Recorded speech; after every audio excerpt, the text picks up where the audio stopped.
You could basically jab tooth and nail in any deck and win. He's completely right. But yeah, okay. So she sent us the other one. So Allison, now you're all done adding things, right? So we can talk about this one now. So this is her oldest deck. When her and Matt came to the store for the first time, like a couple years ago now. How long have you guys been going to the store? Like 2 years now already? Oh, when did we start going to the store? Dominaria. When did Dominaria? Hold on. When did Dominaria came up? Because that's when you guys started. I'm pretty sure. Because I remember Dominaria was the set that came out when you guys like. We definitely had War of the Spark. I think it was August of 2018. Oh, yeah, there it is. April of 18 is when it came out. Yes. Oh, so you guys have been playing for like 3 years already. Close to it. Yeah, now I feel old. Yes, as me and Derek would we started playing around Avacyn Restored and but which is funny because our 10 years of playing is baby compared to some people. Like Jack's been playing since before Scars of Mirrodin, since 7th or 8th edition or something. And the thing is I would have played it if I got into it earlier, but Yu-Gi-Oh took up the first 15 years of my life, so but yeah, so the thing about Unesh is when they first came to the store, I think did Matt buy a Precon? He bought the he bought Girid? Amanatu. That's what it was. The Blink Planeswalker. I forgot that he had that first. I forgot that came out first. And then Allison was she wasn't sure if she wanted to buy any of them because it didn't really interest her. And so we did a $60 budget deck of Sphinxes. And actually, looking at the price, it's not much more. No, it's good. And I remember I wanted to do Sphinxes because I had previously in my life only bought one pack of Magic cards, and I think it was Cons. And I got the Sphinx of the Final Word, and I just really liked it so much. I was like, Tom, can we do a Sphinx deck? Can we make that work? And he's like, oh, bet. Yeah. Yo, because it slides across the table. I want you to read this. Yeah, because Unesh is one of the strongest. Even though, being realistic about Sphinxes, even though a lot of the Sphinxes mechanics are kind of mediocre, recently they've printed some really good ones. And with Consecrated Sphinx is one of the busted ones. There are some that we'll see and we'll be okay, those are actually kind of good. But most of them are just bodies. And Unesh turns every single Sphinx into a 1-card short Fact or Fiction. And makes them cost too less. It's so good. With the addition, because Wizards has some kind of fetish with wanting us to get rid of the legendary rule with all of our commanders, because they've only printed 10 ways to get rid of the legendary rule in the past year. With that many cards of being able to get rid of the legendary rule with Unesh, Spark Double and what's the other one? The stupid one that gets rid of the legendary rule. Oh, Sakashima, yeah. And then, good old Helm of the Host, and then now you're playing blue. So you're going to notice, the counterspells are kind of, this is basically the counterspells that we first showed her. She's put some newer stuff in. It has not changed. I remember, funny story is me and Allison were playing, a month ago or something, and we were playing against that guy that's fairly new that was playing that commander that makes people attack. And for some reason, he was just crapping on us that night. No matter what we tried to play, he was just crapping on us. So I was like, all right, you know what? Let me play Sphinxes. Let's see what happens. He didn't even get to play. I countered every single thing that he did, and then he just died. And then I used Labman and won with Labman and decked myself with a Rite of Replication. And just won. Because, especially if you Spark Double, Rite of Replication the commander, and you're just uh-oh. But yeah, there's definitely some things that need to be updated, Spellbook for, a Thought Vessel, but... definitely. There's this... I know we talked a couple weeks ago about what we could change in this, and this has not been changed since that yet. I'm a big fan of the reflections of Lajara being put in this. That's in there. Yeah. I saw that. I'm like, oh my god, I love that card. I put it in Wizards. Oh my god, That's not okay. Yeah. It's so Yeah, good. it's so dumb. So okay, And I so haven't even gotten to use that yet. I think the dumbest thing that we've done with this deck, Tom, is use Rite of Replication to do ridiculous things, like make is it Zatolpa? We need 9 oh Zatolpas. right, yeah, that was when I was playing it. Yeah, she was borrowing my dinosaur deck, and she played like Zakama, or no, Zakama. Was it Zakama? Zatolpa. Was it Zatolpa? Yeah. Double flapping, no napping. Yeah, double. And so I spark doubled. So here's what I did, Derek. I played something as a copy of Zatolpa, and then spark doubled the copy of Zatolpa, and then writer replicated the spark doubled copy of Zatolpa. Sounds. You follow me? Yeah. Yeah. So, yeah, there's definitely things like if she fixes this deck more, it could be her strong. It already is her strongest deck, weirdly enough, even though it's $130 because it's playing blue. Like, I think that Adrix and Nev is going to get there because we found a lot of really dumb combos in that deck. But just because this is just counter spells, play creatures, I have a way to win easily with Labman, and also I'm beating like 30 damage in the air while I have 40 cards in my hand. To the point where, like, if I don't play like 5 ways to have no maximum hand size, I'm discarding every end step. Like, it's insane how much value you get out of this commander. So, you know, she plays Jace and Labman. Like, she's got to play both of them. Okay, so let's get into the deck. So, this one is from Origins. It's Alhammaret, High Arbiter. It's got flying. It enters. Each opponent reveals his or her hand.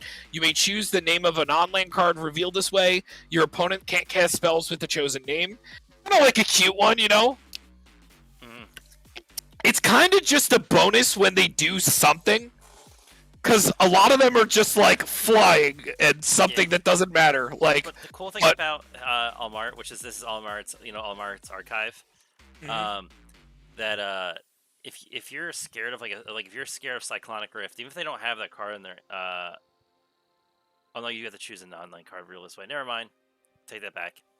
But still, if there's a card you're worried that someone might have that you don't want them to play, especially in a deck that can win from decking themselves pretty easily, and it usually does. But yeah, so Arbiter Ideal. This is a weird one. So it is flying. I think that we were going to play this in something that involved tapping, and I can't remember what it was. Because it has Inspired.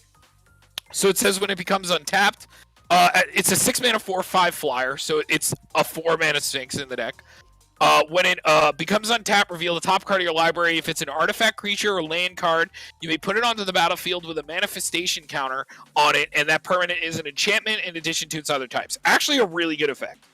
It's an extra draw every turn, as long as you're attacking with it. Pretty good. And it puts things into play for free, an artifact, creature, or land. That's pretty good in blue. Like, you don't have it. Like, that's a green effect, you know? Argent Sphinx. It's a Sphinx. It's a 2-mana Sphinx. It has Metalcraft, which, funny enough, this did actually come up because I kept doing this to get triggers because it can exile itself if you have Metalcraft and return it to the battlefield for 1 mana. Pretty good. So here's a newer one from M20. You can pay 3 to draw 2 cards and discard. Whenever it deals damage, which, by the way, this is really easy to get off because you usually have like 40,000 cards in hand. When it deals damage, an opponent may reveal your hand. Whenever it deals damage to an opponent, you may reveal your hand. If cards with at least 6 different converted mana costs are revealed this way, that player loses the game. And all the Sphinxes are mostly different converted mana costs, so it's really easy to do this. So Bell Tower Sphinx. Whenever a source deals damage to it, that source's controller mills that many cards. It's just a 3-mana Sphinx. Or 2-mana Sphinx? No, 3-mana Sphinx. Burnished Heart for ramp. Its owner shuffles it. It can just shuffle itself in. Cerulean Sphinx. Yes, it's just a Sphinx. On the road to Viridian Sphinx. Sorry, Cerulean. Here's a 3-mana Sphinx. Cloud Reader Sphinx. When it enters, you get Scry 2. See what I mean? Like, if it does anything, it's fine. Because most of the time, it just says draw 4 and do the thing. So Conundrum Sphinx. When it attacks, each player chooses a card name. Then that player reveals the top card of their library. If a card revealed, if the card a player revealed has the name they chose, that player puts it into their hand. If it doesn't, that player puts it on the bottom of their library. So like a weird draw effect. This is a cool one. So whenever you cycle or discard, you scry 1, and you know it is cycling, but it's a 2-mana Sphinx. Dream Eater's actually a good Sphinx. Mm-hmm. We just put this in something. I can't remember what it is, but it was for the Sphinx for the Volo stack. Oh, right, for Volo, yeah. So it's got Flash and Flying. So this is a 4-mana Sphinx in here. When it enters the battlefield, you surveil 4. When you do, you may return target non-land permanent its owner controls to its hand. Really good. Yeah, that Flash. that one's still pretty good. Mm-hmm. Glyph Keeper. When it becomes the target of a spell or ability for the first time each turn, counter that spell or ability. So 3. Yeah. Mm-hmm. Yeah, not bad with Embalm to make it come back. Mm-hmm. So Guardian, it's it's got a landfall 1. It can tap something. Hold on. And yeah, if it's an island, that creature doesn't untap during its controller's next untap step. That's a mana rock, to win the game. Master Predicaments. Yeah, it's another weird. A lot of them have these weird effects that, like Which like, I kind of like how that it's for Sphinxes, because you think about Sphinxes, if you think about them, like they're very much about like testing your knowledge, and they always like make you think outside the box in a way, and like it's just a very Sphinx type of thing. So the fact that their effects are kind of based in that same type of way is kind of cool. I think it sticks to kind of like their lore of what they are. Oh, totally. Yeah, you're definitely agree, Derek. Also, it's fun to have something like an effect like that comes into play, especially if the game's not doing anything particularly interesting. If you have an effect come in where suddenly everybody has to turn over the top card of their library, but they have to guess what it is, and they might get that card. It's kind of fun. Yeah, totally. One of my favorite Sphinxes, Prognostic Sphinx. Remember we used to actually play this card. So you can give it hexproof, and then when it attacks, you scry 3. It's a really good Sphinx. Only costs 3. So Rescue Sphinx. When it enters the battlefield, return a non-land permanent you control to its owner's hand. If you do, Rescue Sphinx enters the battlefield with a +1/+1 counter. So it can just bounce something else. Wait, is it any? Return when it enters the battlefield, return. So you could just pay to fact or fiction and bounce itself. Yep. Allison, that's kind of busted. You just go. Yeah, that's kind of dumb. Definitely. Mm-hmm. So when this enters, you may return target creature card an opponent controls to its owner's hand. Just a good Sphinx. This one is it gets to cast target instant or sorcery card from your graveyard without paying its mana cost. And then it gets exiled. So it's like a Diluvian Primordial for you. Mm-hmm. Sharding Sphinx, it just makes Thopters. It makes poops because it's sharding. You're right, Derek. Boo. Silver Mirror, Spark Bubble. Sphinx of Foresight. You get to scry at the beginning of upkeep. And then you can reveal it from your opening hand if you scry 3 at the beginning of your first upkeep. Pretty good. I've actually seen some really janky like modern decks run this as a way to just look and dig for their combo. That's kind of funny. I could see it. So Sphinx, it's got Shroud, and then you can look at the top card of your library. Not to say what you could do with it. Did Allison say boo or poo? Boo. That was a good one. Both. You killing me. I countered it. He tapped you and hit you with that. No, you. So Shroudy Sphinx with flying, and you can look at the top card. I mean, I don't know what you're gonna do with the top card, but you can look at it. It lets you know what resources you could burn in your hand or not. Mm-hmm. So here's Sphinx it's of got mayonnaise. flying. It could draw a card and then put a counter on it for 3. That's actually pretty good. For 3, yeah, 3 mana, yeah. Uthum. Enters the battlefield, reveal the top 5 cards of your library. Ooh, it sounds familiar. An opponent separates those cards into 2 piles. Put one of them into your hand, and it's another one of Unesh. Sphinx of the final word. I love this card. Yeah, can't be countered. Flying, hexproof, instant sorcery spells you control can't be countered by spells or abilities. It is the final word. Really busted. Yeah. Unesh, and then Vizier many faces. This is what it was. So it was Vizier made a copy of the Zetalpa Spark Double Vizier, Rider Replication Zetalpa, Army of Double Slapping No Napping. Just because she plays all these copy spells because like they're really good in the deck. Because it's ETB stuff and right. Whenever a creature with flying attacks, you may draw a card. Yeah. Strong card. Okay, so now as far as the instant sorceries go, they're pretty like all over the place, but it's fine. But you're forgetting about my favorite one, Lofty Denial. Yeah, it 4. If you have a creature flying. Yeah, it's just like, she can obviously play better stuff. She just has not updated it. She's been building other stuff and has just kind of let this one. But the thing is it has a really good win record. Even as a $130 deck. Like, I'm starting to learn. Like, most of you guys played against my Emoti deck at this point, and that does not feel like it's a $70 deck at all. That deck is a threat, and you know it. Yeah, it's crazy. It's like when I play Discard. Like, that's like a $120 deck, but, like, I have to let people know, like, I know it's $120, but be warned. Mm-hmm. It's scary. And out of nowhere, you're like, you're not winning, and then I win. Yeah, because especially now that Apex Devastator's in there, like, that card takes legitimately, like, 10 minutes to resolve. Because if you hit something that also has higher CMC, then that has to cascade. Then if you hit something off that, then that's cascading. And you gotta remember how much you have. Like, it's a living. And then since I play Spinning Image, I just take people's better creatures and take Derek's Muldrotha and River Kelpie, and then just get Ingaruk's Wake. And then you're playing my deck. And I was about to make because of the cards in my hand, I was about to make a copy of your Modi so it could cascade.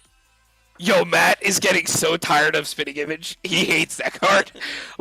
He's like every time he sees it, like he's just begging for someone to play a bog, and it finally happened. Someone finally bogged me. It was the first time it's happened, and I was like, sadness is on the stack. Matt's next to me and he says Spitting Image sucks. Exactly. Let him know. He's getting tired of it. Let him know crying is 0 mana. 1, 2, 3, 4. 9 people watching right now. Hello, everybody. Thank you for coming and watching us talk about tribal stuff. We have a fun thing that we're doing after, but we're just going through Allison's tribal obsession with Commander. So going over the counter spells, we can definitely update. And the thing is, Allison, like, a lot of just the better counter spells are cheap. Like, because they've all been reprinted. Like, you can play better counter spells and update it, and you don't have to spend a lot of money. If you want to do that and make it ridiculous, like get Fierce Guardianship and all that stuff, that's up to you. But, like, you don't have to do that. Like, there's so many good counter spells when me and Derek build decks, like Mystic Confluence, like just ones that we just like to play that we have a lot of fun with. Like, you don't have to, like, get all the really strong ones, like, just to, make the deck better. But if you want to do that because this is, like, kind of like your best deck, then, why not? I got supply. That's fair. I also have a mana drain that I can stick in this. Oh, you should want to hunt. Mana drain would be so insane in this deck. Especially with how cost heavy a lot of your spells are. Yeah, dude, that's just 6 mana, like, Yep. Yeah. Mm-hmm. Oh, one question. If you're casting, so like if I cast Unesh for like the second time, so he's basically 10 mana. And if I use mana drain, do you get the credit for the amount of mana you paid, or just the CMC of the creature? CMC. Yeah, because it says you gain mana equal to that card's converted mana cost. The CMC of the card doesn't change, like it affecting its tax. Because there actually are cards that work with how much mana you spend on them, which is actually that new card, Memory Deluge, which literally says, look at the top X cards where X the amount of mana you spent to cast this card. But this specifically is looking for the card's converted mana cost. Yeah, converted mana cost, yeah. Gotcha. So, say you Blue Sun Zenith for 20. Oh, spell swindle? I do like spell swindle. Actually, no, I think a card with X, actually its CMC is what the card is when you kick it. Yes, it is 20. Derek, I actually had this happen. Yeah, Did I tell you what the game that I won against Pete? Because he goes, Exsanguinate for 20, and I'm like, Plasma Capture, get him! Oh, yeah. I was like, oh, my budget manager aid. But yeah, spell swindle's amazing. But it's also 5 mana, which is the difference where mana drain is 2 mana. But you get tokens though. But you get, like, getting artifacts is kind of cracked. Like, that's the difference. That's why Tireless Provisioner will always be better than Lotus Cobra in my eyes now. Like, Lotus Cobra is only for speed, but, like, why would you ever want something that's not permanent, I love Tyler. I play tested and I got Tyler's Provisioner out on a turn right on turn 3, and it was the best I've ever felt at playing a Yeah. green deck with lands. But yeah, if there's anything that me and Derek can help you with, it's counter spells in a deck. We could definitely go through that one Tom, day and help you. 1, 2, 3, 4. You said count her spells? Oh my god. Everything's a spell, Derek. Not again, Derek. You're done. You're Quit. done, bud. Alright, so Arcane Denial, Archmage, Counterspell, DV's Cover Up. If the spell... Oh, okay, yeah, Exiles. This is an old spell. It got reprinted. Dispel, Dissipate, Frantic Surge, Yeah. Glimmer Genius, Impulse. See, I don't even feel like you need draw in this deck. I'm gonna be completely honest to you. Like, I don't think you need Compulsive Research or anything that actually just draws, because this deck just draws so much. Yeah, And they can't keep you from casting Unesh. Yeah, I would just like cut out most of like the draw effects and just run all like control, and then just go start slamming Sphinxes. I could say you could probably split out, like take out maybe a few of the Sphinxes that don't feel as great, and just maybe just put some more control spells and just be like cast a creature, get a bunch of value, look at your opponent. Like, No, I totally agree. I think just more ramp, more control, and yo, a Leyline of Anticipation, being able to flash Sphinxes in. I like that. I like that. So That here's is fun. this makes a Sphinx every turn. Commander Sphere. Sorry, Zen. I have no idea what that's meant to be. Is it like a sword? What is he doing? I don't know. Am I supposed to look at it sideways? Please What is that? Please translate. Wait, is it like eyes and that's like a mouth? Maybe that's why I was trying to figure it out. If that's what it was. Like those. Is the star eyes? I'm so confused. I don't have the brain power for this. Anyway. My phone fell on my keyboard. Apparently, that's what it wanted to say. Oh, okay. Okay, here I'm gonna respond. I'm gonna respond back to you. Watch my hand. Watch my hand. See, me and Derek play too much D&D to see something like that and then just be like.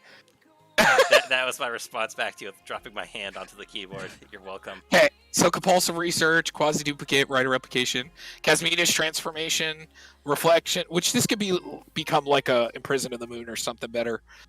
Reflections of Lichara.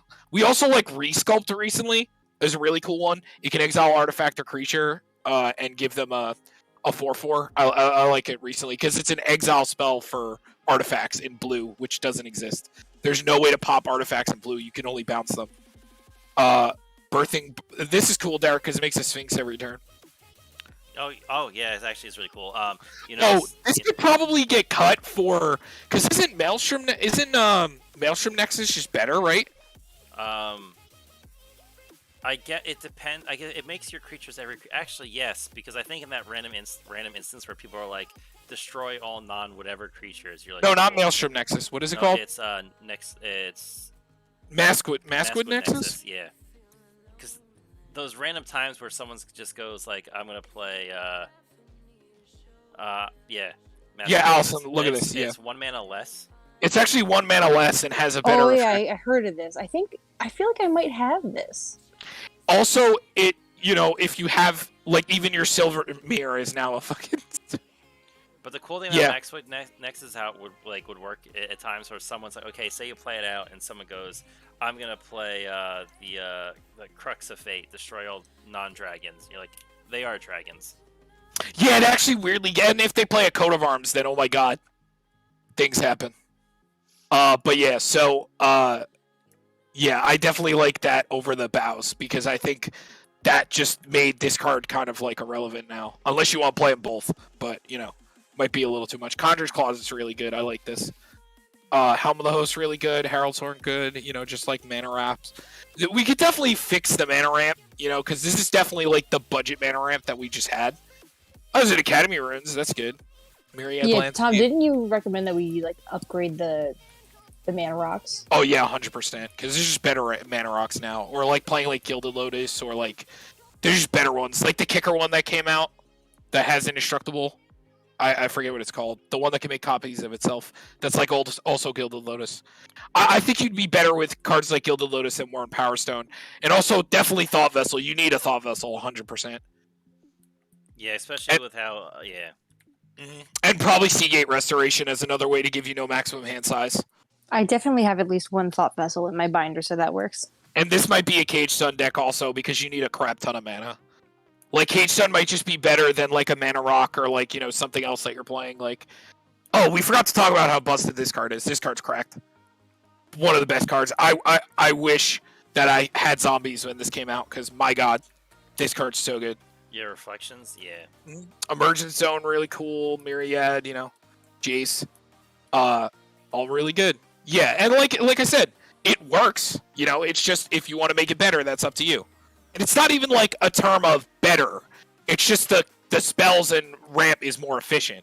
It doesn't mean the deck is better. It's always going to be good. And obviously, you know, like there's Consecrated Sphinx and things like that. You know. Don't you have one of those? Do you have a Consecrated Sphinx? Yeah, I do. Did I not put it in there? No, I don't see it in there. Oh, well, that's weird. It should be there. It's not. It's in my actual deck. Weird. Wait, hold on. No, it's 100 cards. Oh, I Also, Derek knows my thing about how much I hate Temple of the False Gods. That's just a personal thing. Yeah, the Temple of the turn 5. Yeah, especially in a deck that isn't ramping well. Like, unless you like want to get an Ancient Tomb to make the deck better. I'm just never a fan of Temple of the False Gods. I think we put that in there originally because that's like a good like budget place to start. Because like, you know, the games are going to be really slow for you in the beginning, but yeah, this is definitely this is definitely a card that you take out as time goes on and just play something else. And this is also a deck that you could play War Room and Bonder's Enclave also for those games that like, you know, sometimes you just got to draw a card or, you know, whatever.